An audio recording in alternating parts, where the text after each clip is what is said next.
अनैतिक संबंधातून राहिलेला गर्भपात करण्याच्या प्रयत्नात महिलेचा मृत्यू झाला। महिलेच्या मृतदेहाची विल्हेवाट मावळातील इंद्रायणी नदीत करताना महिलेच्या 2 लहान मुलांनी आरडाओरडा केली, तेव्हा त्या मुलांनाही पाण्यात जिवंत फेकून दिले। या प्रकरणी आरोपीला आंबी MIDC पोलिसांनी ताब्यात घेतले। याशिवाय आरोपीच्या एका साथीदाराचेही मुसक्या पोलिसांनी आवळलेले आहेत। संपूर्ण घटना काय आहे ते पाहूया। चॅनलवरती नवीन असाल तर MM मराठी न्यूजला जरूर सबस्क्राईब करा। याबाबत मिळालेली माहिती अशी आहे की महिलेची हत्या 6 जुलै ते 9 जुलै दरम्यान घडली। या प्रकरणी 22 जुलै रोजी महिलेच्या नातेवाईकांनी पोलिसात तक्रार दाखल केल्यानंतर गुन्हा दाखल झाला आहे। गजेंद्र दगडखेर याचे आणि महिलेचे अनैतिक संबंध होते।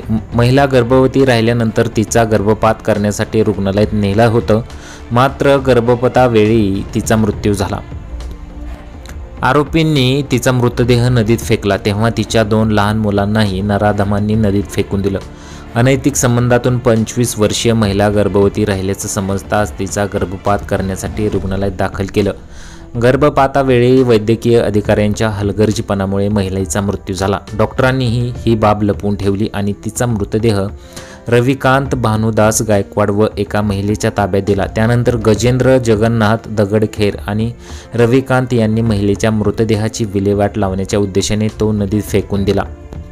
डॉक्टरांच्या हलगर्जीपणामुळे प्रेयसीचा 8 जुलैला मृत्यू झाला। मग गर्भपात करून देणारे एजंट महिलेने मध्यस्थी करत मृतदेह गजेंद्रचा मित्र रविकांत गायकवाडच्या सोबतीनं मावळमध्ये आणला। मग राजेंद्र आणि रविकांतने 9 जुलैच्या अंधारात इंद्रायणी नदीच्या वाहत्या प्रवाहात मृतदेह फेकून दिला। नंतर प्रेयसीची दोन्ही मुलं रडू लागली। आता या दोघांमुळे आपलं भिंग फुटेल या भीतीने निर्दयपणाचा कळस गाठला।